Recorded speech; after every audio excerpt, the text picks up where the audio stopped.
பார்வை குறைபாடு கொண்டவர்கள் நீதித்துறை பணியில் சேரலாம் அப்படின்னு சொல்லி சுப்ரீம் கோர்ட் ஒரு உத்தரவு பிறப்பித்திருக்கிறார்கள். அதை பற்றி தான் நாம் இந்த ஒரு காணொளி காட்சி வழியாக பார்க்க இருக்கிறோம். அதில் ஃபஸ்ட் நம்ம ஹைலைட்டான பாயிண்ட்ஸை ஃபஸ்ட் நம்ம பார்த்துடலாம்.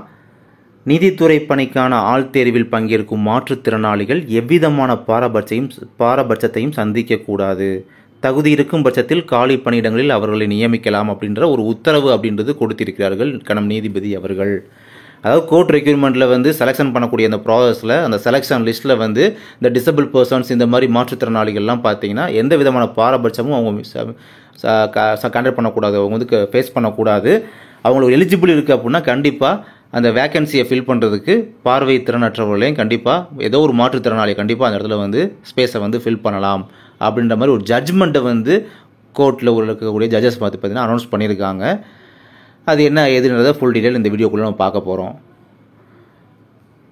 அதாவது பார்த்தீங்கன்னா ஆக்சுவலி 1994 அந்த வருஷத்தில் பார்த்தீங்கன்னா மத்திய பிரதேச அரசு பணியாளர் தேர்வு விதிமுறைகளின் 6A மற்றும் 7 விதிகள் பார்வை குறைபாடு கொண்டவர்களும் குறைந்த அளவு பார்வை கொண்டவர்களும் நீதித்துறையில் பணியில் சேர்வதற்கு தடை விதிக்கின்றன. எனவே அந்த விதிகளை செல்லாது என்று அறிவிக்க கோரி சுப்ரீம் கோர்ட்டில் மனுக்கள் தாக்கல் செய்யப்பட்டன. சில மாநிலங்களில் பார்வை குறைபாடு கொண்டவர்களுக்கு இடஒதுக்கீடு மறுக்கப்படுவதற்கு எதிராகவும் மனுக்கள் தாக்கல் செய்யப்பட்டன.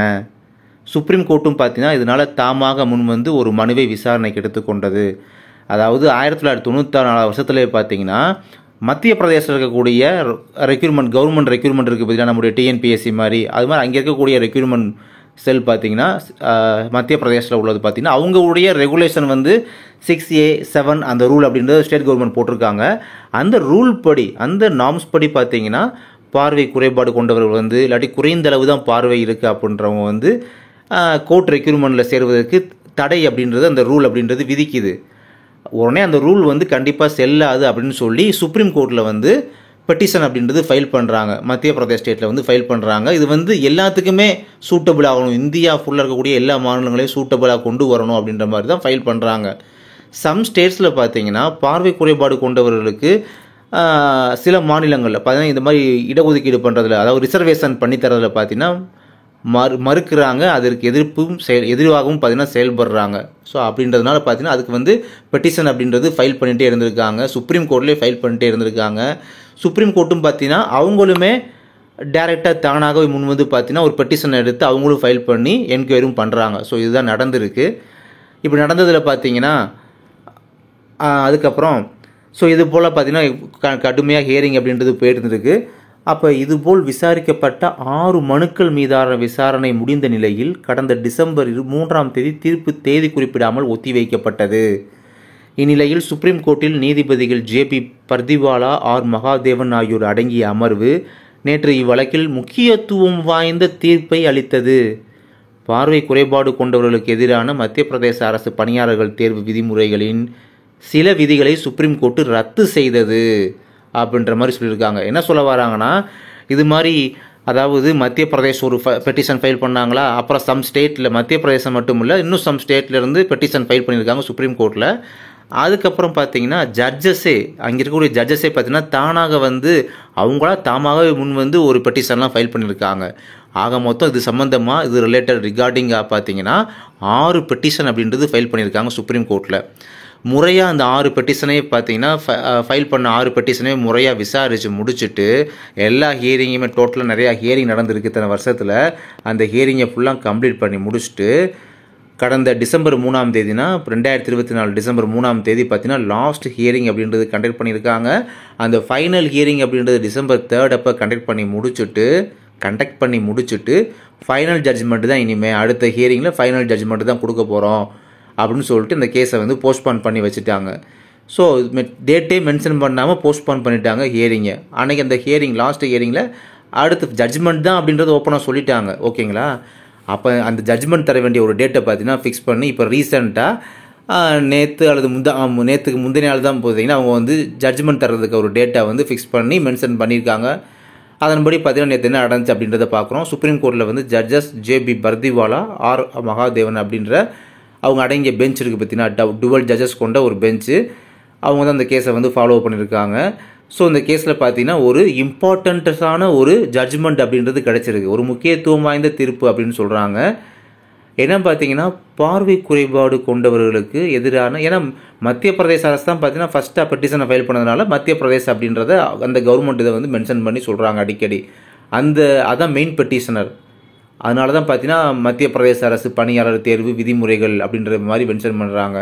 அந்த ஸ்டேட்டில் பார்த்தீங்கன்னா அந்த ரூல்ஸ் 6A7 அப்படின்ற ரூல்ஸ் வந்து இதை தடை பண்ணியிருக்கு. ஓகேங்களா, அந்த ரூல்ஸில் பார்த்தீங்கன்னா என்ன பண்ணியிருக்காங்கன்னா மத்திய பிரதேஷ் கொண்டு வந்த ரூல்ஸில் வந்து சில ரூல்ஸை வந்து சுப்ரீம் கோர்ட் வந்து கேன்சல் பண்ணிட்டாங்க அப்படின்றத இந்த இடத்துல குறிப்பாக நம்ம நோட் பண்ண வேண்டியது. ஒரு கவர்மெண்ட் வந்து விதித்த ஒரு விஷயத்தை அந்த ரூல்ஸில் நிறையா ரூல்ஸில் சம் ரூல்ஸை மட்டும் பார்த்தீங்கன்னா சுப்ரீம் கோர்ட்டே டேரெக்டாக இன்வால்வ் ஆகி அவங்க கேன்சல் பண்ணிட்டாங்க.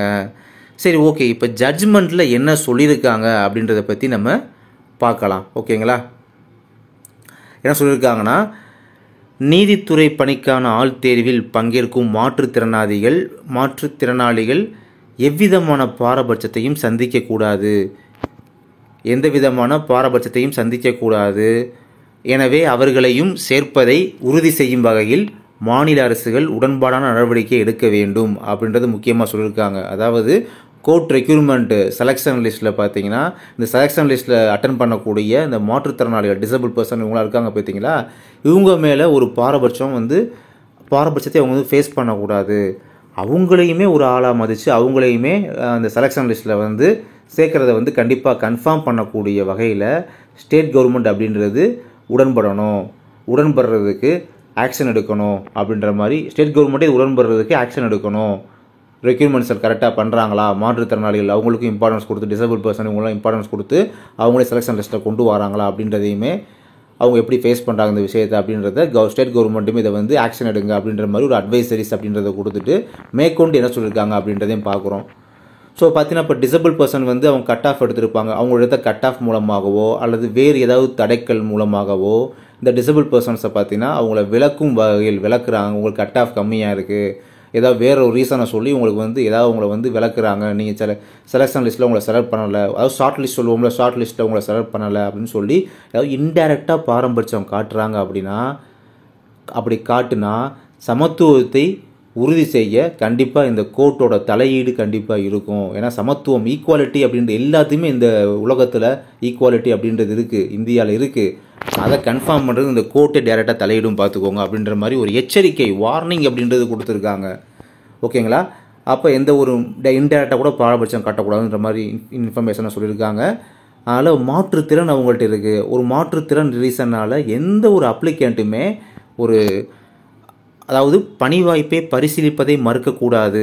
பார்வை குறைபாடு கொண்டவர்களுக்கு நீதித்துறை பணியில் சேரும் வாய்ப்பை மறுக்கக்கூடாது.